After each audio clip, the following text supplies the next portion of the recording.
Hello everybody, CritCrab here with another story, this one about a DM that used D&D more as a weapon against people he didn't like than as an actual game. I can't say much more without taking away from the story, so all I'm gonna say right now is, hoo boy, you guys are in for something special. Roll post. I was in a year-long homebrew campaign, though with a lot of semi-plagiarized elements from DM's favorite books. With DM and a few other friends, Druid, Warlock, Princess, Bard, and myself, Rogue. For the first few months, things were great. Lots of fun times, team bonding, and all-around joy. Princess wasn't the biggest fan of his class, but dealt with it as he had wanted to try it. The first incident happened about 2 months in. Now, something you should know about Princess. He was cursed to turn into a bird at night. No big deal, right? Well, one night, literally the night we left the town that we started in, Princess decides to fly around, as he gets bored since he's a bird. Unfortunately, we have some stalkers, so Princess gets captured, combat starts, and Bard, not thinking of the consequences, casts Shatter on the bandits and their leader, who happens to be holding a sack. A sack that contains a bird. Our Princess, the bird, with 4 HP, needless to say, the bird dies. Luckily, or unluckily for him, Warlock is of the celestial variety and is able to cast Revivify in the nick of time. We kill the bandits, their leader, and another powerful enemy captures us. We eventually escape. All good, right? Nope. Princess, as a character, is emotionally destroyed. His culture does not believe in bringing people back from the dead in any way. So Princess is an abomination to himself and his culture, even though the party is the only one who knows he died. Princess asks to change characters, but DM point blank refuses. Blames Princess for being dumb enough to fly around, which, to be fair, he kind of was, and that was that. Not too bad yet, but the whole emotionally destroying characters and people will be seen again. More months pass. Bard leaves group after a falling out with DM from another campaign. Several more months, Fighter joins us, and although edgy, he's a delight. It's time for our party to leave Princess's kingdom, which we had traveled to, in order to go to a very cursed swamp. DM is kind enough to let Princess change to Wizard, which is appreciated, as Princess had hated playing his character since the dying incident. As a theater kid, Princess was very good at being in character, and since Princess as a character was irreparably traumatized, it didn't make him fun to play. The swamp was awful.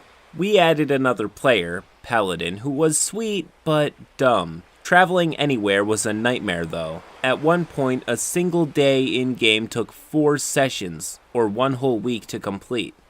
It bored us players to tears, but still, we progressed. The swamp quest seemed promising, and we had faith, but alas, here's where the full-blown emotional horror begins. Another player was added to the game, making for 7 players in total. Player 7 was Ranger, my roommate and a dear friend. Now, something to note here is that it wasn't always the case. About 4 months previous, she had driven me up the wall, but we were on great terms then, and still are. DM, though, DM hated Ranger. At this point, DM and I had been best friends for a while, and he had heard all the good and bad about Ranger. Not to mention that they had their own problems. For some reason, I believe as a favor to me, DM invited Ranger to play with us, expecting her to decline as his campaign was combat heavy and Ranger was a roleplay girl, not a combat person. Ranger knew she was in for a bad time, but didn't want to back down from this. First incident. Ranger and Wizard, formerly Princess, were dating in real life. They also made it clear to DM that they intended to do a slow burn romance in-game. Both of them were playing tieflings and thought it would be sweet. DM's first response, okay. DM, while looking over their backstories, saw that Ranger didn't know her birth parents. Wizard was around the same age as Ranger, and DM thought it would be funny if he made them secret siblings and asked for confirmation of both of their ages. Ranger and Wizard were horrified at this thought and made sure to make it so that the timeline wouldn't work. DM was disappointed, though that didn't stop him from constantly joking about it, making everyone deeply uncomfortable. Second incident. With 7 players, it can be hard to keep track of everything, especially since one player Skyped in every week. One session, shortly after Ranger had joined, Ranger and Wizard were sitting next to each other, talking in character, just about favorite foods or colors. DM couldn't quite hear them and was upset by this, stating that he was banning them from sitting next to each other. No second chance. Small enough, but everyone had this problem at some point. Hell, DM was told at least twice a month we couldn't hear him. The fact Ranger was doing this was the problem, as he hated her on a personal level. Third incident. When Ranger joined the campaign, DM allowed her 2 magic items, a pocket watch that auto-stabilized her, and some weapon that glowed when enemies drew near. Think Sting from Lord of the Rings. Well, enemies or not, Sting never glowed. Hell, our most hated enemy's brother approached Ranger, Wizard, and I while they were sleeping, and the damn thing never glowed. We called him out on this, but he wasn't a threat to you guys, even though he sure as hell was. He didn't attack us though, so it was quote-unquote all good. 4. The Pocket Watch. DM threw us into battle with an incredibly powerful swamp creature who could teleport as a bonus action every turn, but that we were promised would only go after the biggest threat. Not true. The one time Ranger attacked her, Swamp Girl attacked back, which was 100% fair. But 5 rounds later, while Ranger had been all but incapacitated for the whole time, and Warlock and Paladin were no question the biggest threats, Swamp Girl still went after Ranger, downing her. I cannot describe the gleam in DM's eyes when he told Ranger to start making death saves. He grinned like a shark about to eat its prey. He was so excited that she might die. And after a few seconds, when Ranger came to herself and remembered her watch, you could see the light leave his eyes. In that moment, it was pure, thinly veiled fury that Ranger wouldn't die. That was his goal, you see, to invite Ranger to play under the guise of kindness and kill her off quickly so that he could say that he tried, as we all knew she wouldn't rejoin if he killed her off. The final incident. In our last session, we happened upon some poison trolls while headed out of the swamp. Ranger, not being great at combat, was incredibly creative with her spells, so she pulled out Suggest, telling the trolls to drop their captive and leave. DM told her how great an idea it was, rolled a save, and told her what it was. 5. The whole table was excited, and Ranger was ecstatic that Suggest had worked.